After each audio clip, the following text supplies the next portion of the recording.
네, 오늘 여러분에게 드릴 말씀의 제목은 십자가를 자랑하라입니다. 본문 말씀은 마가복음 14장입니다. 마가복음 14장 33절부터 36절까지입니다.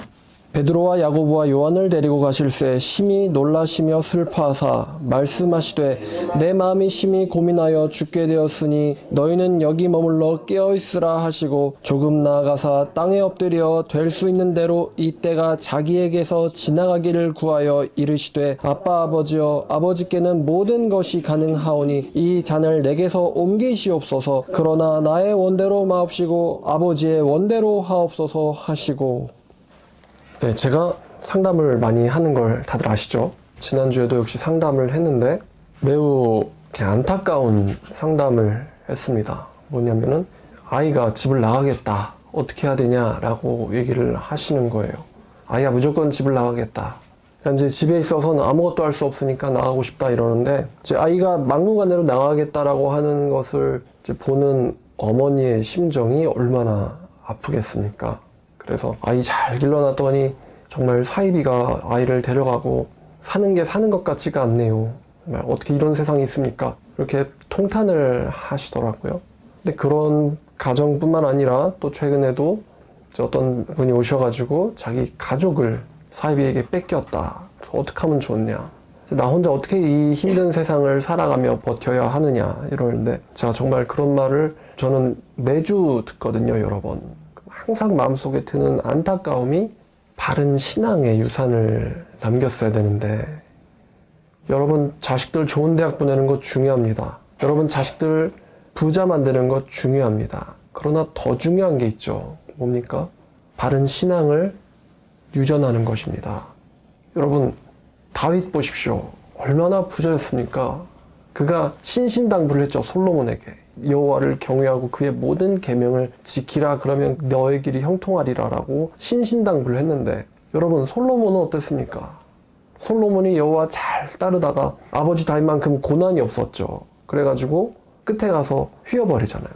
다윗은 고난을 많이 받았는데 솔로몬은 그렇지 않았기 때문에 그래서 다윗만큼 세상 유혹에 견디지 못했던 것이죠. 그래서 세상 유혹에 넘어간 결과가 어떻습니까? 돈 그렇게 많이 벌었는데 그렇게 강대한 나라를 건설했는데 자기 아들 떼에서 나라가 찢겨버리고 말았죠. 그리고 얼마 안 가서 나라가 바벨론에 의하여 멸망당하게 됩니다. 여러분 부자 만드는 거 중요하고 좋은 대학 보내는 거 중요하고 성공시키는 거 중요한데 더 중요한 게 있다면은 바른 신앙을 유전하는 것입니다. 제일 중요합니다. 이게. 왜 그들이 고통을 받습니까? 신앙의 가정을 만들지 못했기 때문입니다. 자, 그래서 오늘은 이러한 맥락에서 말씀을 연구하고 준비했습니다. 십자가를 자랑하라. 요즘 사람들이 누구나 다 자기를 자랑하고 싶어 합니다. 우리도 예외가 아니죠. 우리도 우리 자신을 자랑하고 싶어 합니다. 교회에서 내가 이런 봉사를 했고 사회에서 내가 이런 일을 이루었고 내가 사회에 어느 정도 위치에 있고 교회에서 어느 정도 위치에 있고 신앙을 몇 년 했고 이런 자랑하는 것을 우리들이 좋아합니다. 남들이 나를 알아주기를 원합니다. 그런데 인간이 원래 자기를 어필하는 것을 좋아하는 존재 아닙니까? 근데 이것은요, 아담의 타락 이후로 하나님과의 연결이 끊어져 버린, 하나님과의 연결, 생명줄이 끊어져 버린 이 공허한 인간의 공허함을 채우고 싶어하는 욕구가 바로 자기 자랑입니다. 여기서 자랑을 하고 싶어하는 것이죠. 하나님이 비어있는 공간에 자기가 이런 뭔가를 채워놓고 싶어하는 것이 인간의 본성입니다. 여러분 이단의 특징이 뭔지 아십니까? 이단의 특징은 자기 자랑하는 거예요. 제가 이단 상담을 많이 하는데 이단들의 본능적인 특징은 자기 자랑이란 것입니다. 내가 여기 다녀서 우리 가족들을 부자 만들 수 있다. 내가 여기 다녀서 나는 너네들과 다르다. 내가 여기 다니기 때문에 나는 너네들과 지식 수준이 다르다. 내가 여기 가면 모델이 될 수 있고 내가 여기 가면 성공할 수 있고 내가 여기 가면은 이 세상을 다 위에서 아래로 내려다볼 수 있다. 이런 자기 자랑이요. 이단들의 모티브의 중심이에요. 그래서 사도 베드로도요. 베드로 후서 2장에서 이런 말을 합니다. 사도 베드로가 우리에게 이단에 대하여 경고를 했죠. 모든 사도들은 이단에 대해서 경고했습니다. 그런데 베드로후서 2장을 보니까 1절에 그러나 백성 가운데에 또한 거짓 선지자들이 일어났었으니 이와 같이 너희 중에서도 거짓 선생들이 있으리라. 그들은 멸망하게 할 이단들을 가만히 끌어들여 자기들을 값주고 사신 주님을 부인하고 임박한 멸망을 스스로 취하는 자들이라. 이단의 특징이 뭡니까? 자기들을 사신 누구를 부인합니까? 주님을 부인합니다. 주님을 부인하고 또 주님이 이루신 일을 부인합니다. 주님을 부인하고 주님이 이루신 일을 부인합니다. 간단하게 정리를 해드리면 그 신천지와 JMS는요 주님을 부인하는데 걔네들은 물론 자기들은 주님 부인 안 한다고 합니다. 그런데 여러분 성경에 따르면 우리 예수님이 피조물입니까? 만물의 주권자, 창조주이십니까? 창조주이십니다. 그분의 능력의 말씀으로 만물을 유지하게 하시고 히브리서 1장 2절이죠. 만물이 그에 의하여 지음받았을 때 요한복음 1장 3절입니다. 우리 예수님은 만물을 창조하신 분입니다. 성경이 말하고 있는 예수 그리스도를 사이비들은 부정합니다. 여러분 그리고 안상홍 하나님의 교회 이런 교회들은 예수님의 신성을 부인하지는 않지만 예수님이 일구신 일을 부인합니다. 다시 말하면 예수님이 십자가에서 이루신 일을 부인합니다. 그리고는 자기들의 행위, 이 포도주스를 마시는 자기들의 행위로, 좀 우스운 공로죠. 이 포도주스를 마시는 자기들의 공로로 구원을 받을 수 있다라고 믿습니다. 자기들의 절기지킴으로 구원받을 수 있다고 믿습니다. 거기에 예수님의 피는 온데간데 없게 되는 것입니다. 그래서 이단들은 자기들을 사신 주님을 부인하는 게 특징인데 2절을 보니까 이단들의 특징 중에 하나가 여럿이 그들의 호색을 따르리니 라고 합니다. 호색을 따른다가 뭐냐면요. 이단 교주들의 중심이 뭐예요? 그들의 중심이 여호와를 높이고 예수 그리스도를 찬양하는 겁니까? 아니면 자기들의 욕구를 만족시키는 것입니까? 여러분들 아시겠지만 사이비 종교의 교주들이 자기들의 욕구를 만족시키고자 사이비질을 하고 있습니다. 자기가 영생한다고 주장하는 할아버지는 젊었을 적에 세상 사람들로부터 무시를 많이 받았어요. 그래서 그 사람이 원하는 게 뭡니까? 명예입니다. 권력을 갖고 싶어 합니다. 사람들한테 무시를 나도 많이 받아가지고요. 그래서 무시받고 싶지 않아 하는 권력을 쫓아가는 인기와 명예를 추구하는 사람들이 어디에 잘 빠져요? 바로 그 이단에 잘 빠집니다. 또 저기 자기가 성자주라고 주장하는 사이비가 있습니다. 그 사람은 뭘 원합니까? 그 사람은 성욕을 원합니다. 자기 어필을 원합니다. 그래서 자기의 성적인 매력을 마구마구 무제한으로 종교적인 이름으로 발산시키고 싶다라는 여자애들이 그 종교에 잘 빠집니다. 그래서 여럿이 그들의 호색을 따른다. 교주들의 호색을 신도들이 따라간다는 거죠. 조금 이단 얘기는 아니지만 정통교에서도 성공을 설교하는 물질적 복만을 설교하는 목사님들이 많이 계시죠. 그럼 어떤 성도들이 그 교회를 많이 갑니까? 예수 그리스도만을 사랑하는 사람입니까? 아니면 예수 그리스도를 통해서 물질의 복을 추구하는 사람입니까? 여러분들은 아실 것입니다. 여럿이 그들의 호색하는 것을 따르리니 이로 말미암아 진리의 도가 그들로부터 비방을 받을 것이요 그들은 탐심을 가지고 지어낸 말을 가지고 너희로 이득을 삼으니 이단 교주들이 헛된 칭찬을 하면서 신도들을 부려먹는다 이거죠. 여러분 이단 사이비의 정의를 제가 잠깐 내려보겠습니다. 이단 사이비는요 한마디로 말하면은 복음을 부정하는 거거든요. 그럼 여러분 복음이 뭡니까? 제가 보니까요 가장 간단하게 진술한 성경이 로마서 3장 22절이더라고요. 20절, 21절, 22절 다 중요한데요. 20절을 봤더니 율법 행위론 그 앞에 유롭다 하심을 얻을 육체가 없으니 율법으로는 내 자신이 죄인이라는 것을 깨달을 뿐이라. 21절을 봤더니 이제는 율법 지켜서 구원받는 것 외에 하나님의 한 의가 나타났으니 여기서 의란 자비로 해석하면 좋을 것 같습니다. 하나님의 자비가 나타났으니 이 하나님의 자비는 율법과 선지자들에게 증거를 받은 것이라. 율법서와 선지서들 다시 말하면은 구약 성경에게 증거를 받은 하나님의 자비가 나타났는데 그것이 무엇이냐? 22절에 곧 예수 그리스도를 무엇으로? 믿음으로 말미암는 모든 믿는 자에게 미치는 하나님의 자비인데 여기에는 차별이 없느니라. 이 짧은 문장이 바로 성경을 전부 함축하고 있습니다. 율법과 선지서가 말하는 것이 무엇이냐? 곧 누구를 믿죠? 예수님을. 어떻게 합니까? 무엇으로? 믿음으로. 예수 그리스도를 믿음으로 말미암는 하나님의 자비인데 차별이 없다. 예수 그리스도를 믿음. 요 두 가지.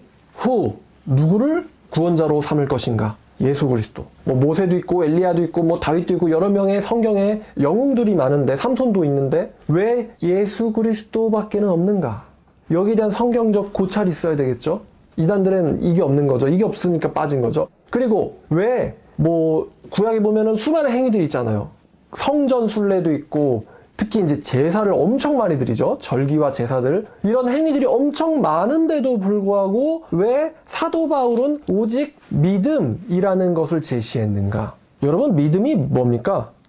이 믿음을 지금 제가 드린 이 두 가지 단어, 예수와 믿음, 이 두 단어가 성경을 해석하는 키워드거든요. 복음의 키워드가 예수와 믿음입니다. 자, 그런데 믿음이란 게 무엇이냐? 믿음이란 거에는 내용이 들어가 있습니다. 내용이. 이단들도 우리 예수 믿어요. 그래요. 우리 신천지 예수교회요. 우리 기독교 복음성교회요. 우리는 예수님을 믿는 거예요. 라고 얘기하는데 믿음이라는 건요. 예수님의 존재의 역사적인 사실을 믿는 거예요. 아니면은 예수님이 존재했다라는 역사적 사실뿐만 아니라 예수님의 공로, 다시 말하면 예수님이 이루신 일까지 믿는 거예요. 전자입니까? 후자입니까? 후자죠. 우리가 예수를 믿는다, 저 예수 믿어요 라고 얘기할 때 그 믿는다는 말은 예수님이 존재했었다 라는 것뿐만을 가리키는 것이 아니라 예수님이 이 세상에서 이루신 일까지를 우리가 믿는 것입니다. 사도 바울이 이런 말을 합니다. 갈라디아서 2장 16절 21절인데요. 굉장히 중요한 말씀입니다. 갈라디아서 2장 16절을 보면요. 사람이 유롭게 되는 것은 율법의 행위로 말미암음이 아니고 오직 예수 그리스도를 믿음으로 말미암는 줄 알므로 우리도 그리스도 예수를 믿나니 이는 우리가 율법의 행위, 나의 행위로서가 아니고 그리스도를 믿음으로써 의롭다함을 얻으려 함이라. 율법의 행위로서는 의롭다함을 얻을 육체가 없느니라. 지금 사도 바울이 말한 그리스도를 믿는다는 것이 그리스도의 존재만을 믿는 것입니까? 그리스도가 존재했다라는 건요, 바리새인도 서기관도 장로들도 알고 있습니다. 사도 바울이 말하는 예수 그리스도를 믿음으로 말미암는다는 예수께서 행하신 일을, 그 가치를, 그 의미를 포함하여 믿는다는 것을 말하는 것이죠. 그러면서 2장 21절을 보니까요, 나는 하나님의 은혜를 저버릴 수 없나니 패하지 아니하노니. 이 패하지 아니한다는 건 저버릴 수가 없다는 거예요. 나는 그리스도 예수를, 하나님을 배신할 수 없나니 만일 사람이 구원받는 것이, 의롭게 되는 것이 율법으로 말미암았다면, 나의 행위로, 나의 공로로 말미암았다면 그리스도는 헛되이 죽으셨느니라. 우리의 구원에 있어서 우리의 공로를 자랑한다면요, 그거는 그리스도를 배신하는 행위라고 사도 바울은 이야기하고 있습니다. 그리스도께서 이루신 일을 부정하는 것이라고 사도 바울은 이야기하고 있습니다. 자, 그러면 여러분, 성경에서 메시아는요, 무엇을 하셔야만 하셨습니까? 메시아가 어떻게 죽으셔야만 하셨습니까? 성경에 많은 예언이 있지만 제가 몇 가지만 보고자 합니다. 이사야 53장 5절을 보면 그가 찔림은 우리의 허물 때문이요 그가 상함은 우리의 죄악 때문이라. 그가 징계를 받음으로 우리는 평화를 누리고 그가 채찍에 맞음으로 우리는 나음을 받았도다. 처음에 보니까 그가 어떻게 됐다고 하냐면은 찔림이라고 합니다. 제가 이거를 원어까지 확인을 해봤는데 관통되었다라는 뜻입니다. 피어스가 된 거예요. 그가 관통됨은, 다시 말하면 이분은요, 찔려서 죽으셔야 합니다. 그리고 신명기 21장을 봤더니요, 23절 말씀을 보았더니 그 시체를 나무 위에 밤새도록 두지 말고 그날에 장사하여 네 하나님 여호와께서 네게 기업으로 주시는 땅을 더럽히지 말라. 나무에 달린 자는 하나님께 저주를 받았음이니라. 메시아는요, 찔려 죽어야 되고 메시아는요, 나무에 달려 죽어야 합니다. 더하면은 메시아는 찔려서 나무에 달려서 죽어야 한다는 것입니다. 그리고 스가랴 11장 12, 13절을 보면요, 메시아는요, 은 30에 팔리셔야만 합니다. 메시아는 자기의 몸값으로 토기장에 밭을 사는데 그 값이 은 30입니다. 여러분들이 이제 예언을 다 성취되고 나서의 시점에서 이 말씀을 보시기 때문에 무슨 의미구나 라는 것을 잘 아실 것이라고 봅니다. 메시아는요, 왜 나무에 달려 죽어야 되느냐? 신명기가 말하기를 나무에 달려 죽은 자는 하나님께 무엇을 받았다 그래요? 저주받았다는 거예요. 하나님께 저주받았다는 거예요. 메시아는요, 하나님께 저주받아야만 됩니다. 메시아가 해야 될 일은 하나님께 저주를 받아 죽는 겁니다. 철저하게 저주받아서 죽어야 하는 것입니다. 오늘 본문을 읽었던 마가복음 14장 33절 말씀이었죠. 여기 보면은 베드로와 야고보와 요한을 데리고 가실새 심히 놀라시며 슬퍼하사. 자, 37절에는 제자들은 뭐하고 있습니까? 기도하시고 왔더니만 제자들은 뭐하고 있어요? 자고 있습니다. 자, 34절에 말씀하시되 내 마음이 심히 고민하여 죽게 되었으니 너희는 여기 머물러 깨어있으라 라고 말씀하셨는데, 여기 심히 고민하여 여기에 해당하는 원어가 뭐냐면요, 이게 어떤 뜻이냐면 굉장히 고통받다라는 뜻입니다. 고통받다. 내 마음이 심히 고통을 받아 죽게 되었으니 엄청난 고통이 나에게 몰려드는 거예요. 근데 이게 이 알람이라는 뜻도 있어요. 그래서 마태복음을 보니까 이제 놀라요, 심히 놀랐다라는 말도 하는데요. 근데 사실 놀랐다로 번역을 하면 안 되고 정확한 의미는 고통받다라는 뜻이에요. 근심당하다, 고통당하다. 내 마음이 심히 고통당하여서 죽을 지경이 되었다. 이래야 번역이 자연스럽죠. 심히 고통당하여 죽을 지경이 되었으니 너희는 여기 머물러 깨어있어라. 이렇게 말씀하신 거예요. 그럼 왜 예수님의 마음이 심히 고통받아가지고 괴로우셔야 되느냐? 그러면서 하시는 기도가 아빠 아버지요, 아버지께는 모든 것이 가능하오니 이 잔을 내게서 옮기시옵소서. 또 앞절을 보니까 이 때가 자기에게서 지나가기를 구하여. 이 모든 것을 아시는 주님께서 지금부터 하나님이 하실 일을 생각을 해보니까 하나님한테 철저하게 저주받고 외면당하고 버림받아야 될 것을 생각하시니까, 하나님의 큰 진노를 당하셔야 할 것을 생각하시니까, 그 생각 때문에 예수님의 마음이 너무나 고통되어서 예수님이 짊어지셔야 될 이 고통이 온 인류가 받아야 될 고통의 분량이기 때문에 예수님의 마음이 너무나도 괴로워하게 돼서 죽게 되었다라고 말씀을 하고 계시는데, 제자들은 뭐하고 있죠?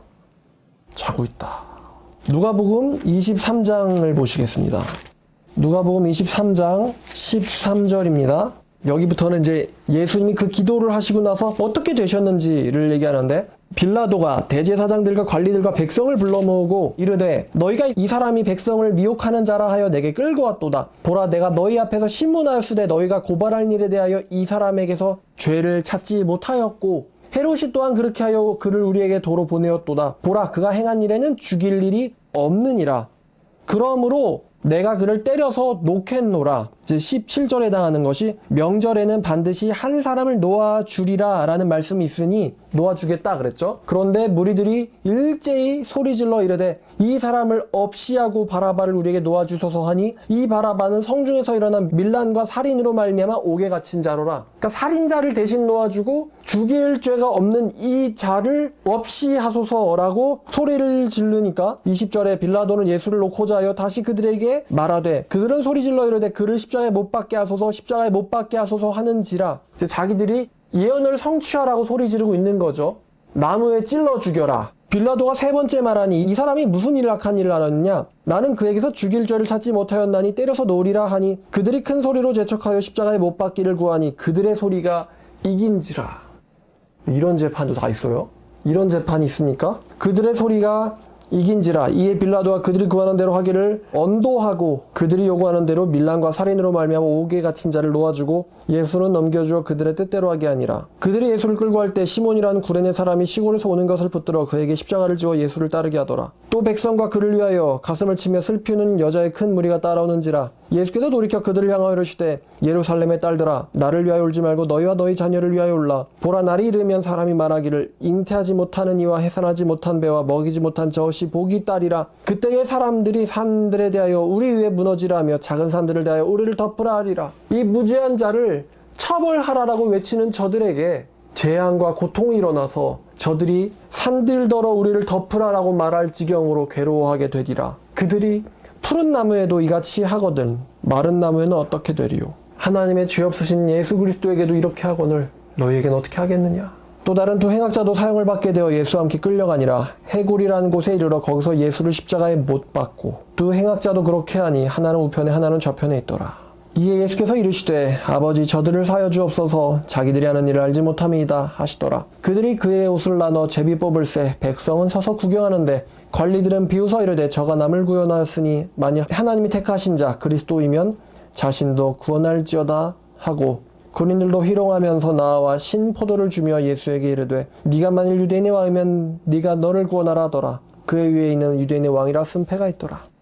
자, 마태복음 27장 47절에는 예수님의 말씀이 들어 있습니다. 27장 46절에 뭐라고 말씀하시냐면, 제9시쯤에 예수께서 크게 소리질러 이르시되 엘리 엘리 라마 사박다니 하시니 이를 번역하면 나의 하나님 나의 하나님 어찌하여 나를 버리셨나이까 하는 뜻이라. 거기 섰던 자들 중에 어떤 자들이 듣고 이르되 이 사람이 엘리야를 부른다 하고 그 중에 한 사람이 곧 달려가서 해면을 가져다가 신 포도에 적시어 갈대에 꿰어 마시게 하거늘 그 남은 사람들이 이르되 가만두라 엘리야가 와서 그를 구원하나 보자 하더라. 예수께서 다시 크게 소리 지르시고 영혼이 떠나시니라. 엘리 엘리 라마 사박다니는 아람어입니다. 해석해 본즉 나의 하나님 이 라마는 왜입니까? 왜? 나의 하나님 왜 나를 버리셨습니까? 가 이 사박다니의 참 뜻입니다. 왜 나를 버리셨습니까? 왜 나를 외면하십니까? 나의 하나님 왜 나를 외면하십니까? 나의 하나님 왜 나를 버리십니까? 분명 나의 하나님이라고 했는데 하나님도 사람을 버리나요? 그런데 예수께서는 왜 나를 버리시냐며 크게 소리 지르셨습니다. 여러분, 예수님께서 겟세마네에서 기도하셨던 이 잔을 할 수만 있다면 넘어가게 해달라고 하는 이 잔이 의미하는 바가 무엇입니까? 이 잔이 의미하는 바는요, 하나님께로부터의 철저한 외면, 버림받음입니다. 삼위일체 하나님이신 예수 그리스도께서 모든 일을 계획하시는 성부 하나님께 철저하게 외면당하시고 버림받으시고 하나님한테 버림받는 정도가 아니라 예수님의 마음이 근심하여 고민하여 고통받아 죽게 될 정도의 저주를 당하시고 있는 것이 바로 십자가입니다. 하나님의 저주를 받아 땅에서 끊어져야 하는 것이 예수님이 마셔야 할 잔입니다. 이 땅에서 끊어지는 것이 그가 받아야 될 저주라 이겁니다. 시편 37편 22절을 보면은 이런 예언적 말씀이 있는데 주의 복을 받는 자들은 땅을 차지하고 주의 저주를 받는 자들은 땅에서 끊어지리로다.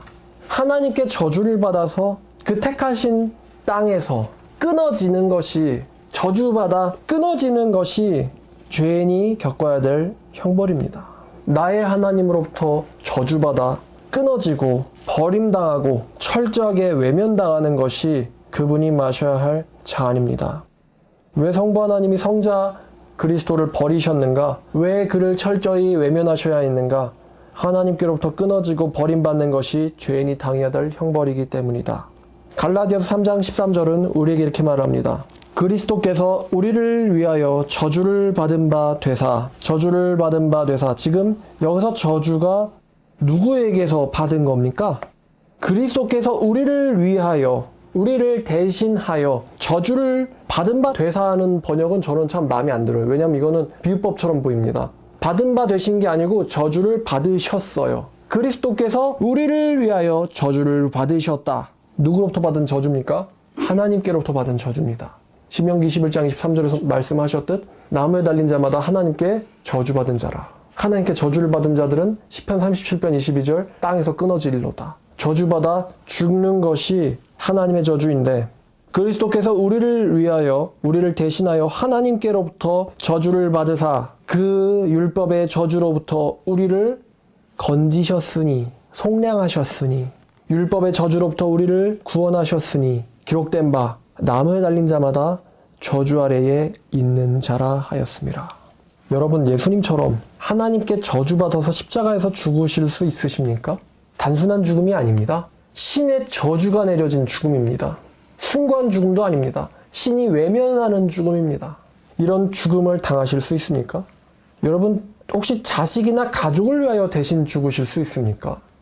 저도 이런 상상을 조금 해봤는데요. 제가 아직 자식이 없어가지고 잘 모르겠습니다. 그런데 가끔 자식을 위하여 대신 죽을 수 있는 부모님도 있으실 것 같다는 생각을 합니다. 그렇게 생각해보면은 참 이단에 빠진, 사이비에 빠진 애들은 정말 어리석은 것 같아요. 왜냐면 여러분, 이 세상에서 우리가 다 만남을 겪잖아요. 부모와 같은 사람을 만날 수 있겠습니까? 부모를 제외하고 부모 같은 사람을 만날 수 있을까요, 세상에서? 친구 중에, 아니면 연인 중에, 선배, 후배 중에 부모와 같은 사랑을 주는 사람을 만날 수 있겠습니까? 만날 수 있어요, 없어요? 부모 같은 사람을 못 만납니다. 그리고 서로 아끼고 사랑하고만 살아도요, 시간이 없어요. 서로 아껴주고요, 위해주고요, 사랑하고만 살아도요, 이 부모와 같은 사람과 언젠간 이별해야 합니다. 이별해야 하거든요. 여기서 어떤 분들은 부모를 여인 분들도 있으실 텐데요. 무슨 생각 들어요? 부모님 여이면. 부모님이 나한테 모질게 대했던 게 기억에 남습니까? 아니면은 아무리 혼이 나더라도 서운해하지 말고 항상 잘해드릴 걸 하는 후회만 남습니까? 후회만 남죠. 어차피 죽으실 분, 먼저 가실 분인데 항상 잘해드릴 걸 하는 후회만 뼈저리게 남거든요. 그래서 여러분 이야기 중에 청개구리 이야기 알죠? 그 개구리 이야기가 아닙니다. 누구 이야기죠? 우리 이야기입니다. 근데 이렇게 이별해야 되는데 얼마나 후회하려고 부모님을 거역하고 하나님의 말씀을 거역하고 또 이제 인터넷에 보란듯이 반증들이 딱 올라와 있는데, 그러니까 자기가 용기를 내어서 인터넷만 확인했으면 얼마든지 나올 수 있는 기회는 항상 있었는데 얼마나 후회하려고 부모를 떠나서 이단에 빠져 있나. 하여튼 그 대신 죽는, 저주받아 죽는 그 길을 누가 가셨습니까? 예수님이 가셨습니다. 온 인류에게 임할 저주를 그 잔에 타서 마시고 대신 철저하게 외면당하고 버림받는 그 저주받은 죽음을 예수님께서 당하셨고 그 길을 가셨습니다. 말이 억소리잖아요. 나의 하나님, 왜 나를 버립니까? 이게 외면 아닙니까? 역설이잖아요, 이게. 그 길을 예수님께서 가셨습니다. 왜 가셨죠? 갈라디아서 3장 13절이 말하는 것처럼 우리를 뭐 하시기 위해서입니까? 우리를 그 무서운, 무시무시한 하나님의 철저한 저주로부터 우리를 대신 구하려고, 우리를 구하려고 본인이 대신 저주를 다 받은 거예요. 하나님의 저주를. 우리 각 개인에게 임할 모든 저주를 하나님께서 예수 그리스도에게 다 내리신 겁니다. 예수님이 우리 개인이 받아야 될 모든 저주를 다 받았어요. 그래서 내 마음이 고통받아 죽을 지경이 되었다라고 기도하셨던 겁니다. 할 수만 있다면 이때가 지나가기를 구해달라고 하나님께 빌었던 거예요. 할 수만 있거든 아버지께는 못하는 것이 없으시니 이 잔을 내게서부터 옮기시옵소서라고 기도했던 거예요. 그 저주를 생각해보니까, 그러나 나의 뜻대로 마옵시고 저주를 내리시길 원하시는 아버지의 뜻대로 되기를 원합니다. 나도 이들을, 베드로와 요한을 사랑합니다. 내가 이 길을 가야만 내가 이들을 구할 수 있습니다.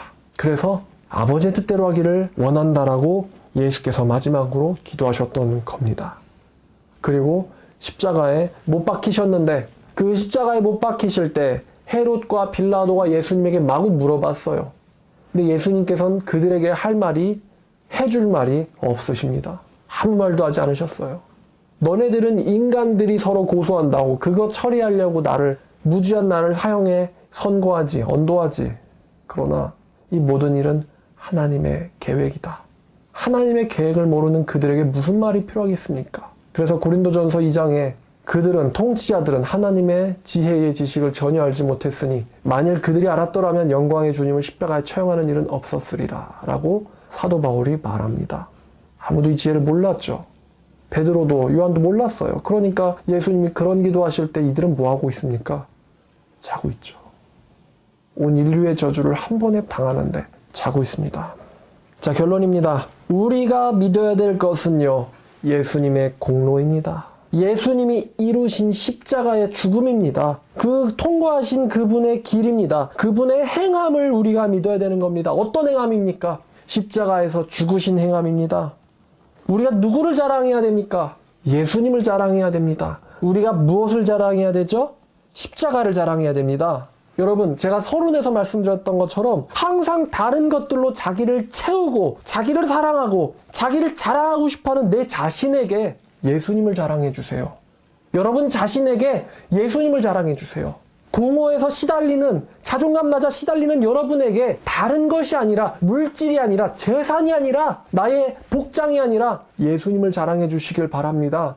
고린도전서 2장 2절에 이런 유명한 말씀이 있습니다. 사도 바울이 말하기를, 나는 너희에게 가서 복음을 전할 때에 너희 중에서 예수 그리스도와 그의 십자가에 못 박히신 것 외에는 아무것도 알지 아니하기로 작정하였습니다.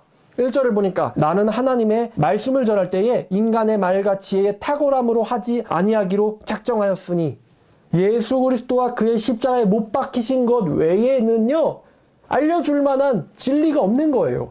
나는 마치 너희에게 갔을 때 바보처럼 예수님과 십자가밖에 모르는 바보가 되기를 작정했다. 그분이 이루신 일 외에는 아무것도 무가치하다는 것을 나는 알게 되었기 때문이다. 그리고 사도 바울이 갈라디아서 6장 14절에서 이런 말을 하죠. 그러나 내게는 우리 주 예수 그리스도의 십자가 외에는 결코 자랑할 것이 없으니.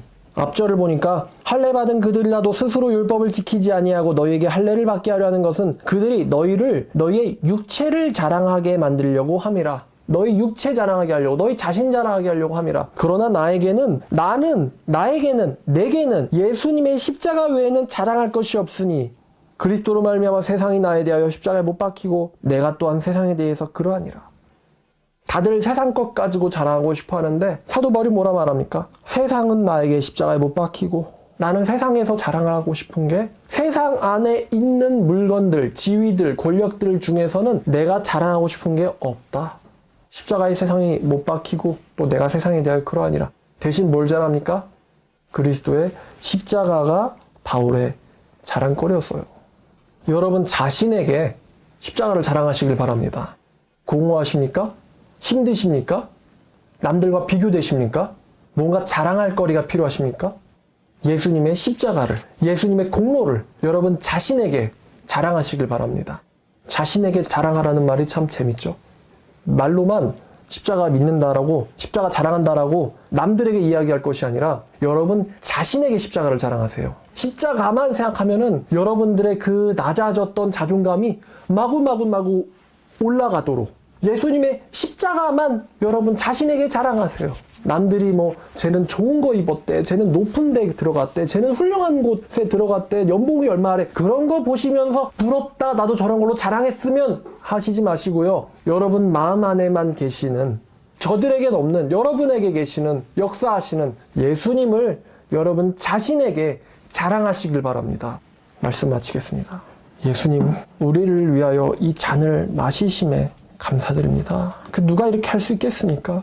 성경의 예언을 이루기 위하여, 하나님의 저주를 끊기 위하여 본인이 저주가 되시고 심지어 죽음까지도 사양하지 아니하고 당하신 예수 그리스도의 행함을 자랑하길 원합니다. 그동안 정말 우리 자신의 행함을 자랑했던 부족함을 용서해 주시기를 원합니다. 예수 그리스도 외에 뭘 자랑할 게 있겠습니까? 아버지, 우리 자신이 예수님으로 충만하기를 원합니다. 예수님으로 만족하기를 원합니다. 아버지, 그 귀한 축복을 우리에게 깨닫게 하여 주시옵소서. 이 모든 말씀 우리를 위하여 십자가 지신 예수님의 이름으로 기도드렸습니다.